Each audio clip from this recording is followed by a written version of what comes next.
I woke up in a hospital bed with tubes in my arms and a hole in my life. They told me I'd collapsed at work. Heart condition. Serious. Life-threatening. But that's not what almost killed me. What almost killed me was what my own brother did while I was fighting to survive. See, when you're lying in a hospital bed, sedated, weak, unable to even sign your own name, you trust the people who say they love you. You believe them when they promise to handle everything, pay your bills, check your mail, keep your life running. You don't expect them to steal it. My name is Claire. I'm 38 years old, and for 3 weeks I was completely helpless in that hospital. My younger brother Daniel and his wife Jessica, they visited every day, brought flowers, held my hand, promised me everything would be okay. They lied, because while I was sedated and fighting for my life, they were transferring my late mother's property, my inheritance, into Daniel's name. Forged signatures, fake authorizations, stolen documents. And when I came home, weak and broken, they thought I'd never find out. They thought I was too sick, too trusting, too broken to fight back. They were wrong. This is the story of how my own family tried to erase me from my mother's legacy, how they gaslit me, isolated me, and celebrated while I suffered, and how I made sure they paid for every single lie. If you've ever been betrayed by someone you trusted, if you've ever felt powerless while others took advantage of you, stay with me, because this story, it gets worse before it gets better. But when it gets better, it gets savage. Let's start from the day everything fell apart. It was a Tuesday morning. I remember because Tuesdays were always my favorite. Quiet office, fewer meetings, time to actually think. I was reviewing quarterly reports when the room started spinning. At first, I thought it was just stress. I'd been working late, skipping meals, carrying the weight of deadlines and responsibilities like I always did. Single, no kids, career-focused. That was me, the dependable one, the strong one. I stood up to grab water, and that's when my chest tightened. It felt like someone had wrapped steel cables around my ribcage and pulled. I couldn't breathe, couldn't speak. My vision blurred at the edges, closing in like a tunnel collapsing. I heard my coworker, Monica, scream my name. Then nothing. I woke up in the ICU 3 days later. The doctor, a kind woman with tired eyes, explained it gently. Severe cardiac arrhythmia. My heart had been misfiring for months, maybe longer. The collapse was my body's way of forcing me to stop. "You're lucky," she said. "Another hour and we might not be having this conversation." Lucky. That's what she called it. I felt anything but lucky, lying there, weak and terrified, with monitors beeping around me and an IV drip keeping me tethered to the bed. The doctor said I'd need at least 3 to 4 weeks of recovery. No stress, no exertion, complete rest. I panicked immediately. My job, my bills, my house, my life. That's when Daniel showed up. My younger brother walked into that hospital room like a hero in a movie. He hugged me carefully, avoiding the wires, and his voice was soft and reassuring. "Claire, don't worry about anything. I've got you." His wife, Jessica, stood behind him, nodding with that practiced sympathy she always wore so well. She squeezed my hand. "We'll handle everything. Bills, mail, house checks. You just focus on getting better." I cried. Not from pain, but from relief. Daniel and I were always close. After our parents passed, Dad 5 years ago, Mom just 18 months earlier, we were all each other had. Sure, we'd had our little disagreements, like any siblings, but I trusted him. I loved him. "I don't know what I'd do without you," I whispered. He smiled. "You'll never have to find that out." For the next 2 weeks, Daniel and Jessica visited daily. They brought home-cooked meals the nurses let me nibble on. They updated me on small things. The lawn was mowed, the mail was sorted, the bills were paid. I was so grateful. I was also so naive. Because while I was lying there, weak and medicated, barely able to stay awake for more than an hour at a time, they weren't just handling things. They were taking things, but I didn't know that yet. All I knew was that I felt safe, cared for, loved. I had no idea I was being erased. When I was finally discharged, I could barely walk from the hospital entrance to Daniel's car without getting winded.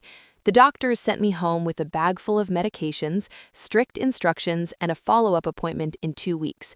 Daniel drove me home in silence. Jessica sat in the back, scrolling her phone.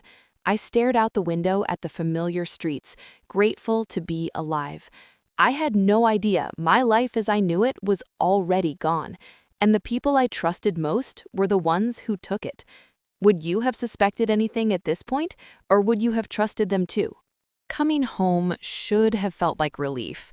Instead, it felt wrong. I couldn't put my finger on it at first. Everything looked normal.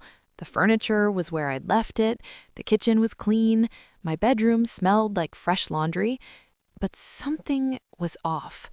I shuffled slowly through the house, still weak, still catching my breath every few steps.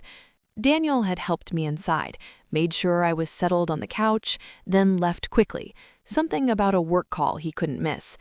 Jessica had stayed for 10 minutes, fluffed my pillows, and then she was gone too, and I was alone. The first thing I noticed was the mail. I'd specifically asked Daniel to stack it on the kitchen counter so I could go through it when I got home. Bills, statements, the usual stuff. I was obsessive about my paperwork, always had been.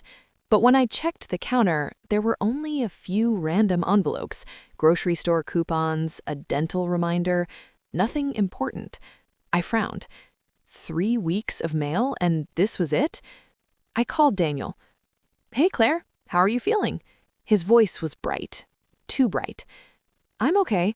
Quick question. Where's the rest of the mail?" A pause. Just half a second too long. "What do you mean? I put everything on the counter." "There's barely anything here. What about bank statements, property tax notices? I should have gotten something from the county assessor." "Oh, yeah. I took care of all that stuff. Paid the bills, filed the important things. Didn't want you to stress." Something cold settled in my chest. "Daniel, I didn't ask you to open my mail. I just wanted you to collect it." Another pause. "Claire, you were in the hospital. I was trying to help. You're seriously going to get mad at me for keeping your life together?" His tone shifted, defensive, almost annoyed. I backed off immediately. Old habit. No, I'm sorry. You're right. Thank you." We hung up, but the unease didn't leave. 2 days later, my neighbor, Mrs. Patterson, knocked on my door. She was in her 70s, sweet as Kai, and had lived next door for 15 years. She brought me a casserole and a concerned smile. "Claire, honey, I'm so glad you're home safe. We were all so worried." "Thank you, Mrs. Patterson. That means a lot." She hesitated at the door, shifting the casserole dish in her hands. "I don't want to pry, but is everything okay with your house?" My stomach dropped. "What do you mean?" "Well, while you were gone, I saw some people here. Not Daniel, other people. A man and a woman I didn't recognize. They were walking around the property, taking pictures, measuring things in the backyard. I thought maybe you'd hired contractors." The room tilted. "When was this?" "About a week ago, maybe. I almost called you, but then I saw Daniel's car here later that day, so I figured it was something he arranged." I forced a smile, thanked her, and closed the door. Then I stood there, frozen, casserole in hand, heart pounding in my chest. Strangers at my house, taking pictures, measuring things. Why? I tried to push it out of my mind. I was tired, paranoid. The medication was messing with my head. But that night, I couldn't sleep. I kept thinking about the missing mail, the strange visitors, Daniel's tone on the phone, the way Jessica hadn't looked me in the eye before she left. Something was happening, something I wasn't supposed to know about. And the worst part? I had no idea how deep it went. But I was about to find out. I started digging the next morning. My hands were still shaky from the meds, and I got winded just walking to my home office. but I didn't care. I needed to know. I pulled up my bank account first. Online access, password still saved. Everything looked normal at first glance. No crazy withdrawals. Bills had been paid on time, utilities, mortgage, insurance. Daniel had done exactly what he'd promised. But then I checked my email. Inbox, 247 unread messages. I scrolled through, skimming subject lines. Most of it was junk, newsletters, spam. But then I saw it. Subject, property transfer confirmation, county assessor's office. My blood turned to ice. I clicked it open, hands trembling. Dear Miss Claire Brennan, this email confirms the successful transfer of property located at 428 Willow Creek Road from your name to Daniel Brennan, completed on date. All documentation has been filed with the county. If you have questions, please contact our office. I read it 3 times. Then I read it again. 428 Willow Creek Road. That was my mother's house, the house she'd left to me in her will, the house I'd grown up in, the house that was supposed to be mine. And according to this email, it was now Daniel's. I couldn't breathe. This had to be a mistake, a clerical error, something. I called the county assessor's office, my voice shaking so badly the clerk asked if I was okay. I need to confirm a property transfer, 428 Willow Creek Road. Typing sounds, a pause. Yes, ma'am, transfer was finalized 2 weeks ago, signed and notarized. Everything's in order. Who signed it? Looks like Claire Brennan authorized the transfer to Daniel Brennan. That's you, correct? My vision blurred. I didn't sign anything. A longer pause. Ma'am, we have a notarized signature on file. If you're disputing this, you'll need to file a formal complaint and provide evidence of fraud. I hung up. I sat there, staring at the wall, the phone still in my hand. Daniel had stolen my house. While I was in the hospital, sedated and helpless, he had forged my signature and transferred my mother's property into his name. My brother had stolen from me. I wanted to scream, to cry, to throw something. Instead, I called him. He answered on the second ring, voice casual. Hey sis, what's up? I got an email from the county assessor. About Mom's house. More silence. Daniel, what the hell is going on? When he finally spoke, his voice was calm, too calm. Claire, you need to relax. You're getting worked up over nothing. Nothing? You transferred Mom's house into your name. Because you asked me to. I actually laughed, a bitter, disbelieving sound. I what? You were in the hospital, Claire. You were scared, confused, on all kinds of medication. You told me you didn't want to deal with the property stuff anymore. You said it was too much stress and you wanted me to handle it. That's a lie. Is it? Because you were pretty out of it. Maybe you don't remember. I was sedated, Daniel. I could barely write my own name. Exactly, which is why I helped you. I had the paperwork brought to the hospital. You signed it. It's your signature, Claire. I never signed anything. His voice hardened. Well, the county says you did, and unless you have proof otherwise, I don't know what to tell you. Then he hung up. I sat there, phone in hand, shaking with rage and disbelief. He didn't just steal from me, he gaslit me. And the worst part, he thought he'd gotten away with it. But he had no idea what I was about to do next. I didn't sleep that night. I lay in bed, staring at the ceiling, replaying every word Daniel had said. The casual tone, the fake concern, the audacity. Maybe you don't remember. He wanted me to doubt myself, to think I was confused, fragile, broken. And for a moment, just a moment, I almost believed him. That's what gaslighting does. It makes you question your own reality. But then I remembered something. I had been sedated for most of my hospital stay. The doctors had kept me on heavy medication to regulate my heart and keep me calm. I could barely stay awake for more than an hour at a time. There was no way I'd signed legal documents. I just had to prove it. The next morning, I called the one person I knew could help, Margaret Chen. Margaret was a retired legal clerk, sharp as a tack, with 40 years of experience in estate law. She'd also been my mother's close friend and had helped us navigate probate after Mom passed. More importantly, she didn't trust Daniel. She'd told me once, quietly, after Mom's funeral, "That boy's got expensive taste and empty pockets. Watch him." I should have listened. Margaret arrived at my house that afternoon with a leather briefcase and a look of grim determination. "Tell me everything," she said. I did. The hospital, the missing mail, the property transfer, Daniel's gaslighting phone call. She listened without interrupting, taking notes in a small leather notebook. When she finished, she sat back and folded her hands. "Claire, you know what this is, don't you? Theft? Fraud. Forgery, possibly elder abuse, depending on how they framed your mental state. This is serious. Can I fight it?" She nodded slowly. "If we can prove you didn't sign those documents, or that you were incapacitated at the time, we can challenge the transfer. But we need evidence." "Like what?" "Hospital records, medication logs, anything that shows you were sedated or unable to make legal decisions during the signing period. And we need to examine the paperwork itself: signature, notary stamp, timestamps." She opened her briefcase and pulled out a legal pad. "I'll make some calls. We'll need to request the original transfer documents from the county and your medical records from the hospital. If there are inconsistencies, we'll find them." For the first time in days, I felt a flicker of hope.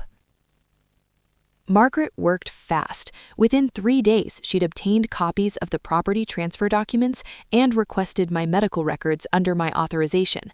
When she came back to my house, she spread the paperwork across my kitchen table like a detective laying out evidence.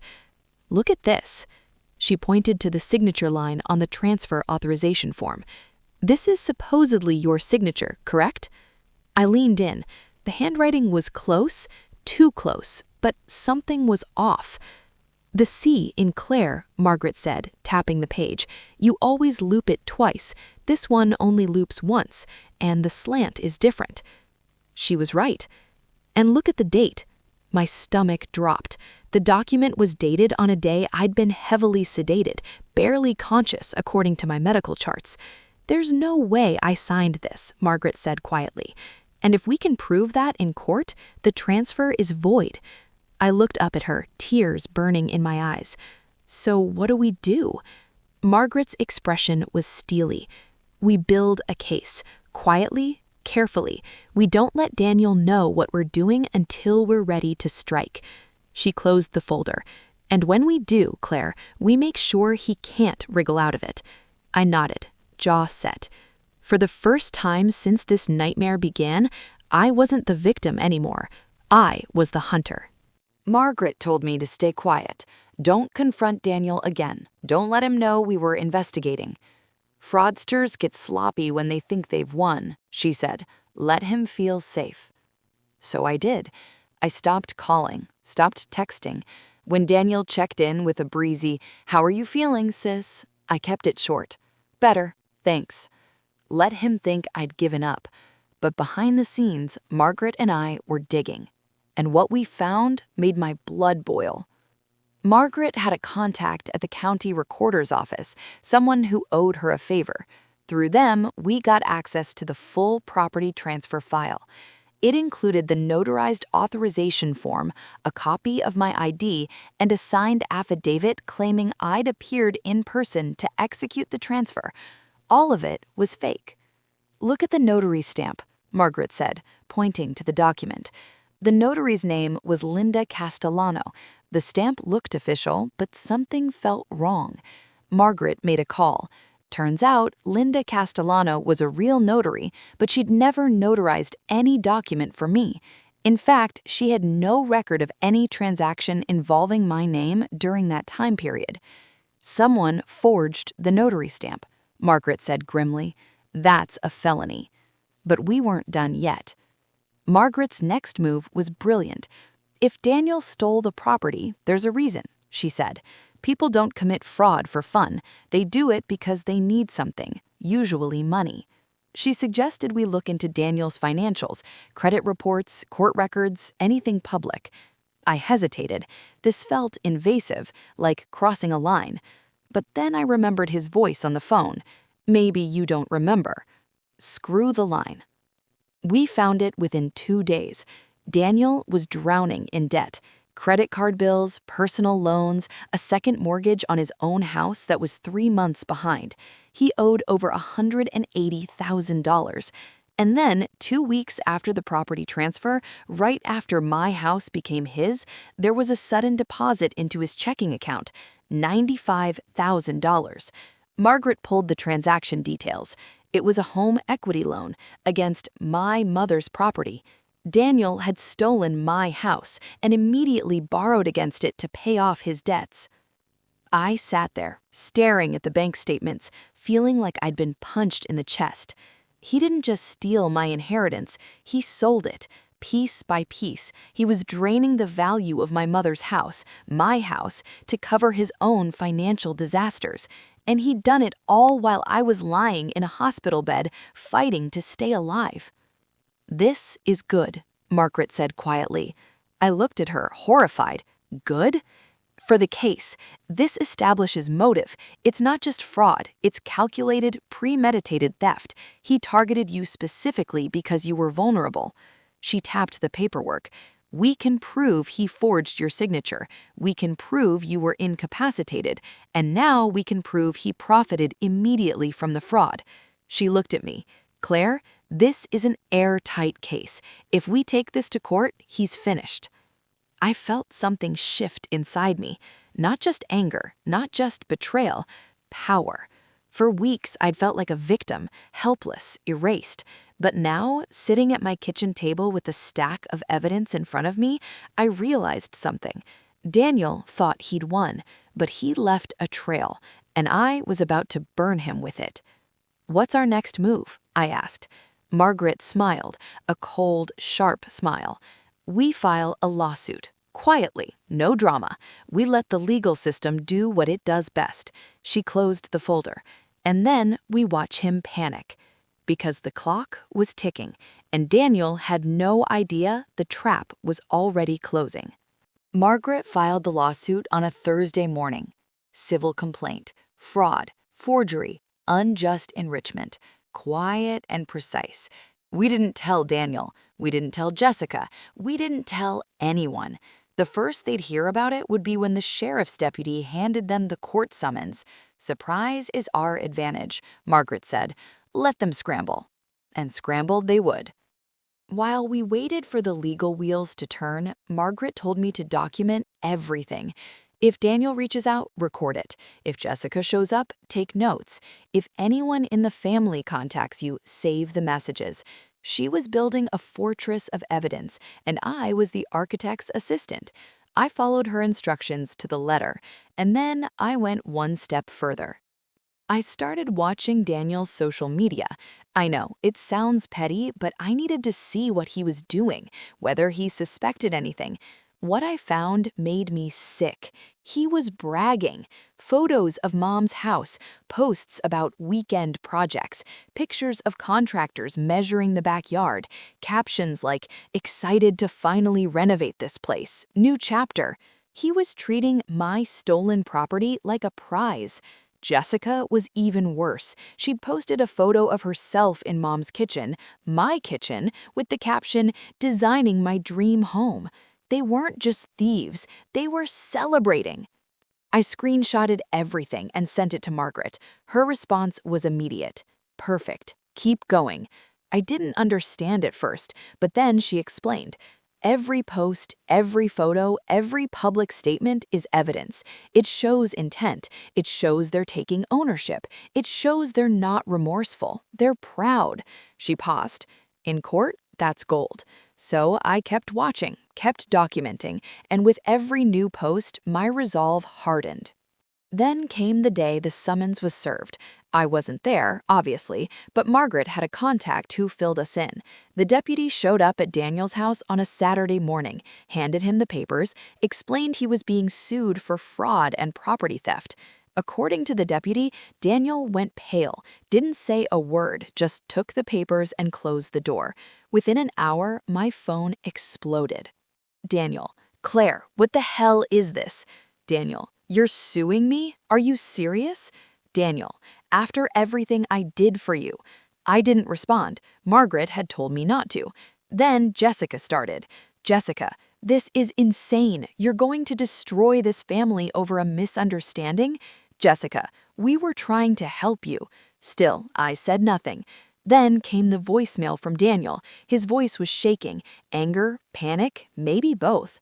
Claire, I don't know what kind of game you're playing, but you need to stop. This is going to cost us both a fortune in legal fees. Just call me. We can fix this. Don't do this. I saved the voicemail and sent it to Margaret. Her reply was, He's panicking. Good. The next few days were a blur of messages. Family members I hadn't heard from in years suddenly reached out. An aunt: Claire, I heard about the lawsuit. Can't you two just work this out? A cousin: This is so sad. Families shouldn't fight like this.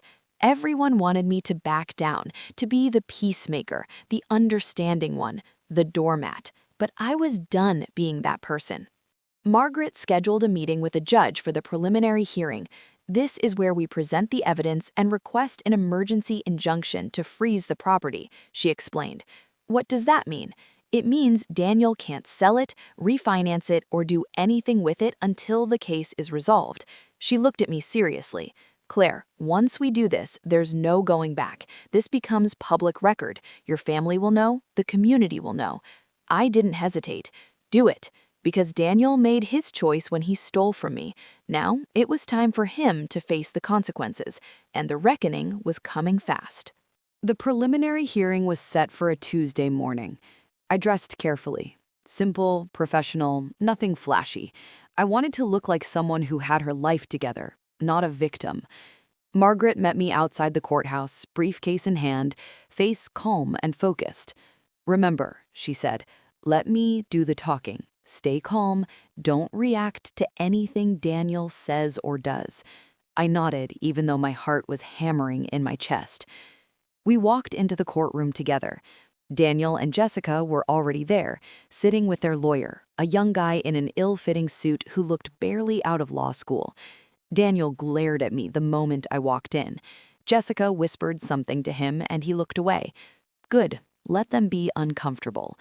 The judge was a woman in her 60s, sharp-eyed and no nonsense. She reviewed the case file quickly, then looked up. This is a preliminary hearing regarding property transfer dispute and allegations of fraud. Ms. Chen, you're representing the plaintiff? Margaret stood. Yes, Your Honor. Proceed. Margaret laid it out clearly and methodically. The forged signature, the falsified notary stamp, my medical records showing I was heavily sedated during the alleged signing date, the home equity loan Daniel took out immediately after the transfer. She presented everything: documents, timelines, bank statements. The judge listened intently, occasionally making notes. When Margaret finished, the judge turned to Daniel's lawyer. Response? The kid stood up, fumbling with his papers. Your Honor, my client maintains that Ms. Brennan verbally consented to the property transfer while in the hospital. The signature may have been executed on her behalf, but it was done with her knowledge and permission. Margaret didn't even flinch. Your Honor, my client was sedated and incapacitated. She couldn't have provided informed consent. Additionally, the notary whose stamp appears on the document has stated under oath that she never notarized this transaction. The judge raised an eyebrow. Is that true? The lawyer hesitated. We're still investigating that claim. Translation: they had no defense. The judge leaned back, silent for a long moment. Then she spoke. Based on the evidence presented, I am issuing an emergency injunction. The property at 428 Willow Creek Road is hereby frozen. No sales, transfers, or financial transactions involving this property are permitted until this case is resolved. My chest swelled with relief. Additionally, the judge continued, I am ordering a formal investigation into the notarization process and the circumstances of the signature. This court takes allegations of fraud very seriously. She looked directly at Daniel. Mr. Brennan, if it is determined that you knowingly participated in forgery or fraud, you will face both civil penalties and potential criminal charges. Daniel's face went white. As we left the courtroom, Daniel tried to approach me. Claire, please. Margaret stepped between us. Do not contact my client outside of legal proceedings. Jessica was crying, pulling at Daniel's arm. This is insane. You're ruining us. I looked at her, really looked at her, and felt nothing. No guilt, no sympathy, just cold, clear resolve. You ruined yourselves, I said quietly, and I walked away. That night, Margaret called me. Claire, you need to see this. She sent me a screenshot. Daniel had posted on Facebook, being falsely accused by family is the worst pain imaginable. Pray for us. I laughed, a bitter, exhausted sound. He was trying to play the victim, but the court had already frozen his assets. The investigation was underway, and the truth was coming, whether he was ready or not. The walls were closing in, and Daniel was running out of places to hide. The next 2 weeks were a slow-motion avalanche. The fraud investigation moved forward. The county brought in a forensic document examiner to analyze the forged signature. The notary, Linda Castellano, gave a formal statement confirming she'd never notarized any document involving me. Meanwhile, the community started talking. Small town, big scandal.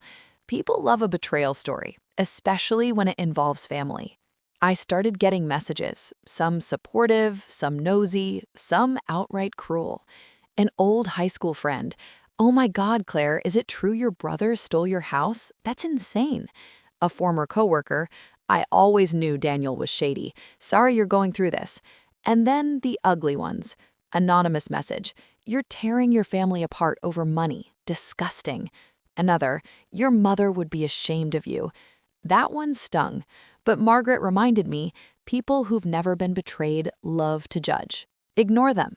So I did. Daniel, meanwhile, was spiraling. His social media went from bragging to defensive to silent. Jessica scrubbed her Instagram of any posts featuring Mom's house. They stopped going to family events, stopped answering calls from relatives. The isolation they'd tried to inflict on me was now consuming them. Then came the forensic report. Margaret called me the moment she got it. "Claire, it's definitive. The signature is a forgery. The slant, pressure points, stroke patterns, none of it matches your verified signatures." So what does that mean? It means the property transfer is voided. It also means Daniel knowingly committed fraud. She paused. "The district attorney's office has been notified. They're considering criminal charges." My breath caught. Criminal? Like jail? Potentially. Forgery and fraud are felonies. If they press charges, Daniel could face prison time. I should have felt victorious. Instead, I felt hollow.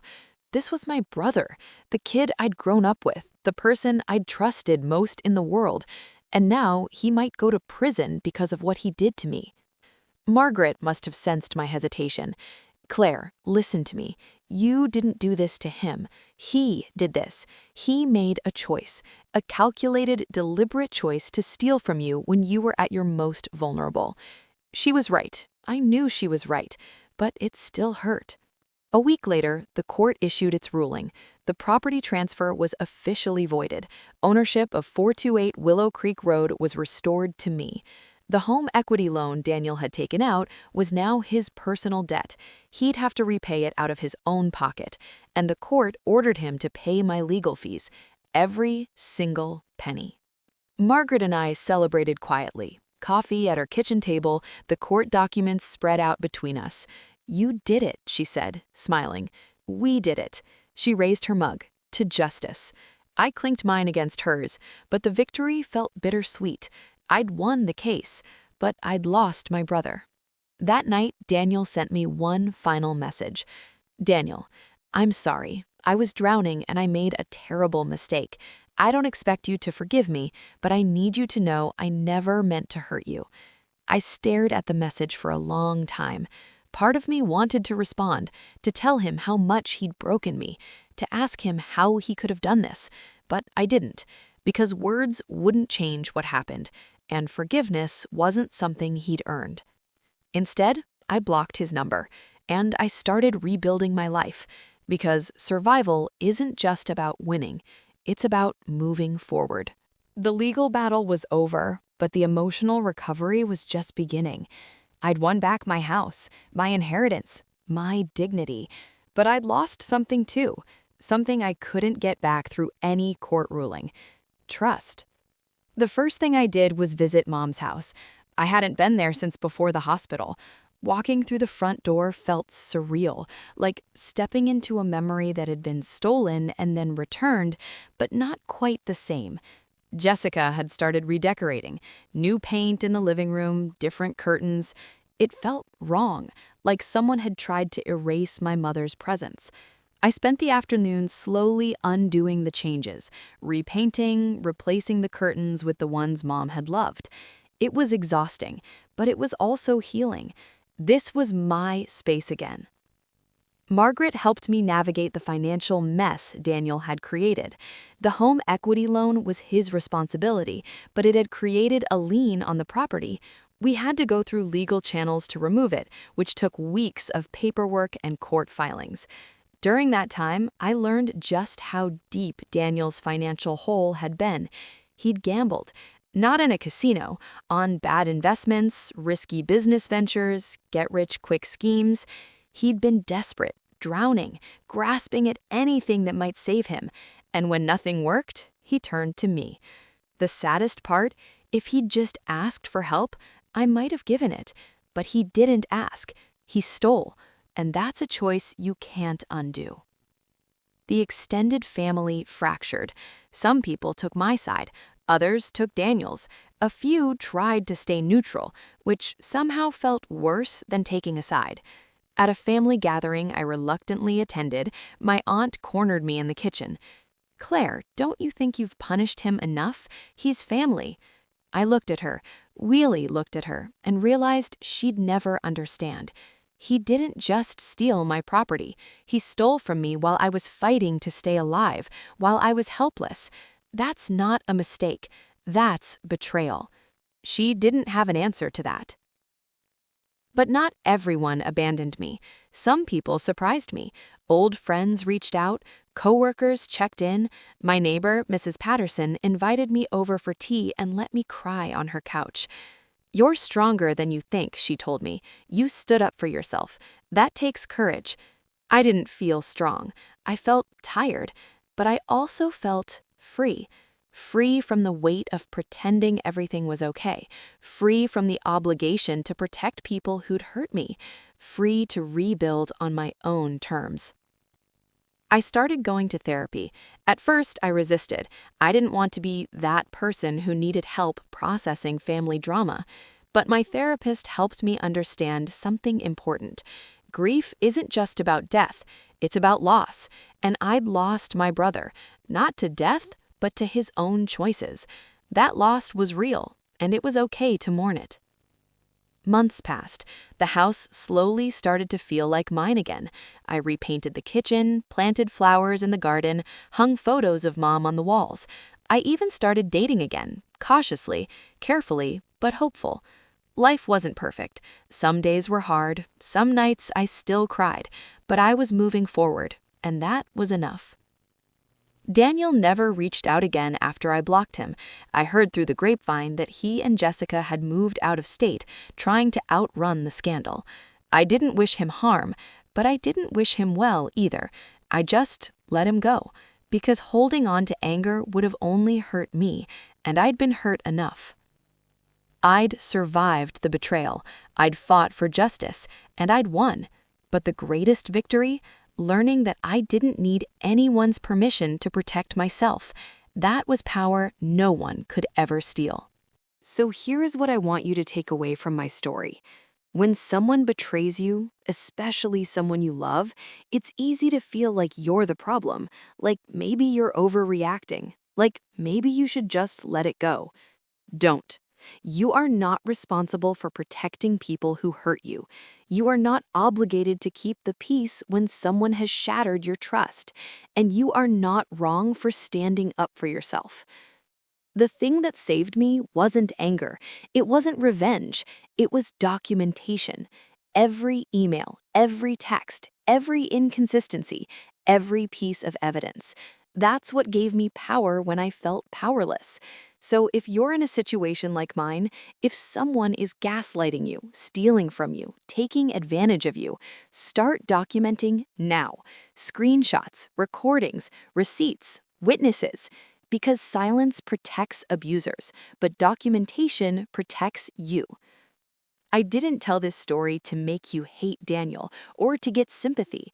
I told it because I know I'm not the only one who's been betrayed by someone they trusted. And I want you to know you can survive it. You can fight back and you can win. It won't be easy, it won't be fast, and it will hurt. But on the other side of that pain is freedom, and you deserve that.